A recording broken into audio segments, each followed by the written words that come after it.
হাদি ভাই বলে গেছিল না, বাকি সংসদ সদস্যের ঘুম হারাম করে দিবে।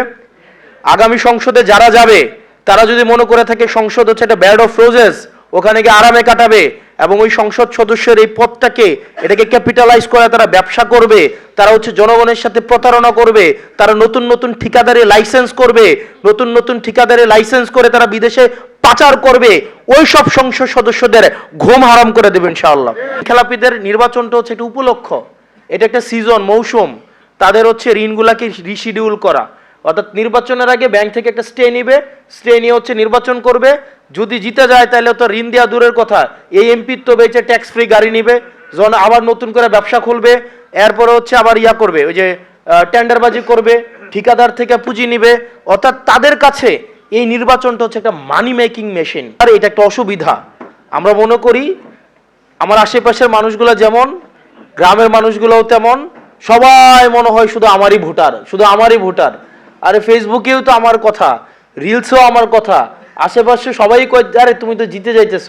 তো এগুলো একটা ক্ষতি আছে, এগুলা আত্মবিশ্বাস তৈরি করে, আত্মতুষ্টি তৈরি করে। সেজন্য আমি সমজাতীয় বা সম চিন্তার মানুষ যেখানে এই প্রোগ্রামগুলো একটু অ্যাভয়েড করি। তো যাই হোক, মোবারক ভাইয়ের সাথে আমার একটা হৃদ্ধতাপূর্ণ সম্পর্ক আছে।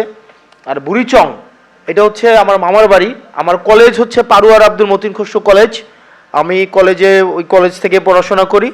আমার মামার বাড়ি হচ্ছে পারুয়ারাতে, পারুয়ারা। তো সেক্ষেত্রে বুড়িচংয়ের এমপি কে হচ্ছে না হচ্ছে সেটা আমার মামার বাড়ির এমপি হওয়া, আমার মামার বাড়ির দায়িত্ব নয়। সেখানে পরিবেশের অনেক সমস্যা আছে, যেহেতু ইন্ডাস্ট্রিয়াল এরিয়া। তো মোবারক ভাইদের কাছ থেকে প্রত্যাশা থাকবে পরিবেশের ঝুঁকি এবং অবকাঠামোগত যে অবনতি হয়েছে সেই বিষয়গুলোতে ওনারা প্রাধান্য দিবেন। আর আমি আপনাদের কাছে দেখলাম এখানে টাকা পয়সা উঠাইতেছে, তো আমিও গরিব মানুষ, আমারও টাকা পয়সার অনেক ঘাটতি, আমি এখন উঠানো শুরু করি নাই, আমি উঠাবো। আপনারা আমার একটু হেল্প করেন, এক্ষেত্রে আপনারা আমাদেরকে একটু হেল্প করেন। এবং আসলে আমরা সৎ থাকার একটা অন্য ধরনের একটা আনন্দ আছে, এটা মাথা নিচু করে থাকতে হয় না। তারপরে হচ্ছে আমরা খুব আল্লাহ আমাদেরকে অহংকার আমাদেরকে না দিক, কিন্তু আমরা বলতে পারি যে বাংলাদেশে কেউ আমাদের কাছে 100 টাকা পাবে না, কেউ আইসে 100 টাকার জন্য বসে থাকবে না, আমাদেরকে নির্বাচন কমিশন ঋণ খেলাপির জন্য আমাদেরকে বাতিল করবে না। আমাদের কাছে এই আত্মবিশ্বাসটা আমাদের আছে। আমরা জনগণের টাকা মেরে দেই নাই, আমরা জনগণের টাকা মেরে দিয়া নিজের সন্তানকে বিদেশে রেখে বিলাসী জীবন আমরা করি নাই। আমরা জনগণের টাকা নিয়ে আমরা ব্যবসা করে সেই টাকা হচ্ছে বিদেশে ছেলের নামে মেয়ের নামে আমরা পাচার করে দেই নাই। আমাদের এই আত্মবিশ্বাসটা আমাদের আছে। আমরা প্রয়োজনে মানুষের কাছে ভিক্ষা নিব, আমরা প্রয়োজনে মানুষের কাছে চাইব, প্রয়োজন পড়লে মানুষ আমাদেরকে দিবে। এবং আমাদেরকে একটা বিষয় আমাদেরকে মাথায় রাখতে হবে, আমাদের একমাত্র পুঁজি কিন্তু আমাদের সততা, এটাই হচ্ছে আমাদের একমাত্র পুঁজি। এটা ছাড়া কিন্তু ভাই আমাদের পুঁজি নাই।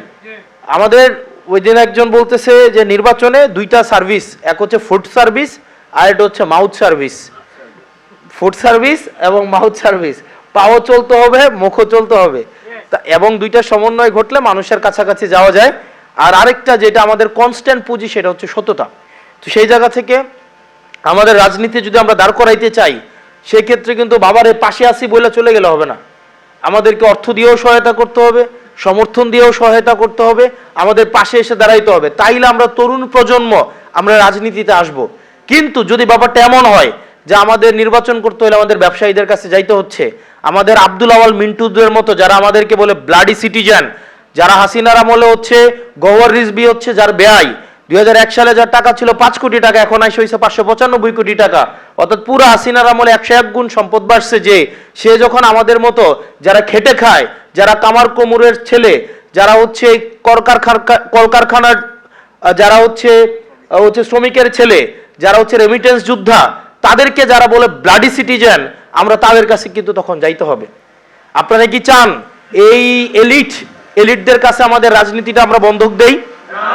আপনারা কি চান আমরা এলিটদের কাছে আমাদের রাজনীতি বন্ধক দেই? আমরা যদি এলিটদের রাজনীতিটা আমরা জনমানুষের রাজনীতি করতে চাই, যারা হাসিনার গওহর রিজভির সাথে যারা বেআই এর সম্পর্ক রাখে, যারা স্বরাষ্ট্র মন্ত্রণালয় শেখ রেহানার সাথে ব্যবসা করে, যারা আবার আইসা আমাদের সাথে এলিটিসিজম মারায়, তাদেরকে যদি আমরা প্রত্যাখ্যান করতে চাই, আপনারা আমাদেরকে পাশে দাঁড়াইতে হবে। আপনারা পাশে দাঁড়াবেন তো? আমাদের পাশে দাঁড়াবেন তো? এবার আসেন, 12 তারিখ পর্যন্ত আল্লাহর দোহাই লাগে আত্মতুষ্টিতে ভোগা যাবে না। আপনি জিতে গেছেন, মানুষ শুধু আপনার কথাই কইতেছে, চারিদিকে আপনার কথাই। আমি ব্যক্তিগতভাবে ধরেই নিতেছে আমার অবস্থান এখন সবার শেষে, এবং এটা ধরে নিয়ে আগাইতে হবে, এবং প্রত্যেক দিন এর আগের দিন থেকে বেশি কাজ করতে হবে।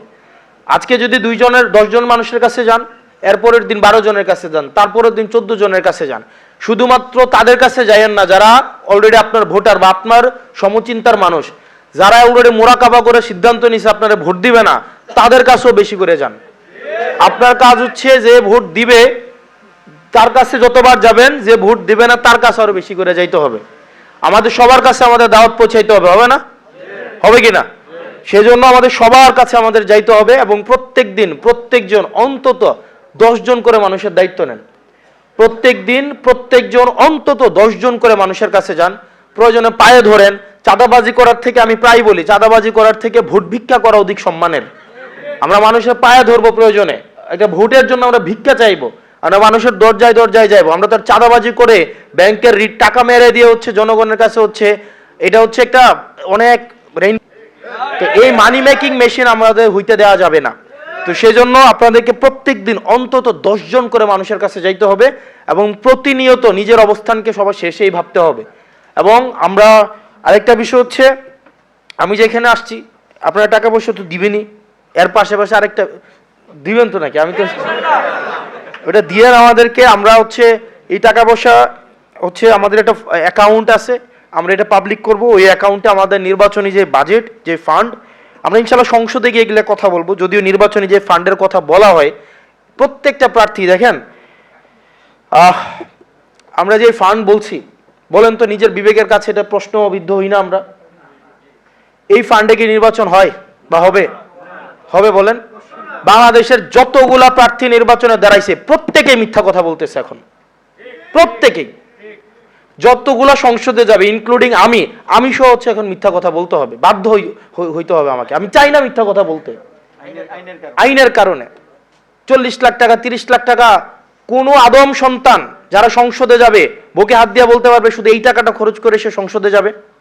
কিন্তু আইনের কারণে কিন্তু তাকে মিথ্যা কথা বলতে হচ্ছে। তো আপনি মিথ্যা কথা বলে সংসদে যাইতেছেন, আবার হচ্ছে। তো যাই হোক, পরিস্থিতির শিকার আমরা, আইনের হাতে আমাদের হাত বাঁধা।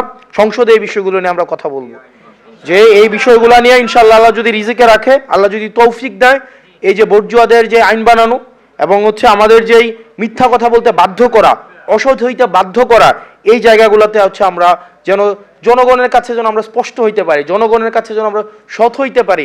মানুষ কিন্তু বুঝে যেটা একটা মিথ্যা কথা। 30 লাখ টাকা দিয়ে নির্বাচন হয় না, এটা মিথ্যা কথা, এটা মানুষ বুঝে এবং জানে, কিন্তু প্রতিনিয়ত এটা আমাদেরকে বলে যেতে হয়। তো যাই হোক, আপনারা যারা বুড়িচংয়ের আছেন, আমার আপনাদের নিশ্চয়ই দেবিদ্বার অনেক আত্মীয় স্বজন আছে, আপনাদের ব্যবসাপাতির সম্পর্ক আছে, আপনাদের শিক্ষা প্রতিষ্ঠানের সম্পর্ক আছে। আপনাদের কাছে আমার চাওয়া সেটা হচ্ছে, আপনারা আমার জন্য একটু আপনাদের জায়গা থেকে যতটা বলার আপনারা একটু বললেন, আপনারা একটু বললেন আমারে, আপনারা একটু ভোট ভিক্ষা দিয়েন, মানুষের কাছে একটু বললেন। আপনারা আমার জন্য একটু হচ্ছে একটু মাউথ সার্ভিস দিয়েন, যারা পারেন একটু ফুড সার্ভিস দিয়েন, যারা পারেন একটু মাউথ সার্ভিস দিয়েন। একটু ফোনটা হাতে নিয়ে 2-4 জন যারা আত্মীয় স্বজন আছে তাদেরকে একটু ফোন দিয়েন। যদি মনে হয় আমরা যোগ্য, যদি মনে হয় আমাদের দ্বারা সম্ভব, তাহলে আমাদেরকে যেন বিবেচনা করে এই আকুল আবেদনটা আপনারা জানেন। আমাদের ইনশাল্লাহ হাবুটের পক্ষে আমাদেরকে জয় হইতে হবে, আর টিম ওয়ার্ক হইতে হবে। 2-5 জন 10 জন সংসদে গিয়ে লাভ হবে না, 50 জন সংসদে গিয়ে লাভ হবে না, আমাদের সরকার গঠন করতে হবে। সেজন্য আমাদের বুড়িচং আসনে আপনারা মোবারক ভাইয়ের জন্য আপনাদের কাছে দোয়া চাই। মোবারক ভাইয়ের জন্য আপনারা পরিশ্রম করবেন, আমার জন্য আপনারা পরিশ্রম করেন, আপনাদের দোয়ায় আমাকে রাখেন। আল্লাহ যেন আমাদের সবাইকে কবুল করে, এবং আল্লাহ যেন কল্যাণের জন্যই আমাদেরকে সংসদে নেয়। আমাদেরকে যেন ওই যে ট্যাক্স ফ্রি গাড়ি চালাবো, ট্যাক্স ফ্রি গাড়ি কিনবো, এই জন্য যেন আল্লাহ আমাদেরকে সংসদে না নেয়। এবং আমরা বলে দিচ্ছি, হাদি ভাই বলে গেছিল না, বাকি সংসদ সদস্যের ঘুম হারাম করে দিবে। আগামী সংসদে যারা যাবে তারা যদি মনে করে থাকে সংসদ হচ্ছে একটা ব্যাড অফ রোজেস, ওখানে গিয়ে আরামে কাটাবে, এবং ওই সংসদ সদস্যের এই পদটাকে এটাকে ক্যাপিটালাইজ করে তারা ব্যবসা করবে, তারা হচ্ছে জনগণের সাথে প্রতারণা করবে, তারা নতুন নতুন ঠিকাদারি লাইসেন্স করবে, নতুন ঠিকাদারি লাইসেন্স করে তারা বিদেশে পাচার করবে, ওই সব সংসদ সদস্যদের ঘুম হারাম করে দেবে ইনশাআল্লাহ। আপনারা ভালো থাকবেন, সুস্থ থাকবেন, আমার জন্য দোয়া করবেন। আল্লাহ যেন আমাদের এই জোট, ঐক্যবদ্ধ বাংলাদেশ যে 10 দলীয় জোট আছে, সেই জোটকে যেন আল্লাহ কবুল করে নেয়, আমরা যেন সরকার গঠন করতে পারি। আসসালামু আলাইকুম ওয়া রাহমাতুল্লাহি ওয়া বারাকাতুহু।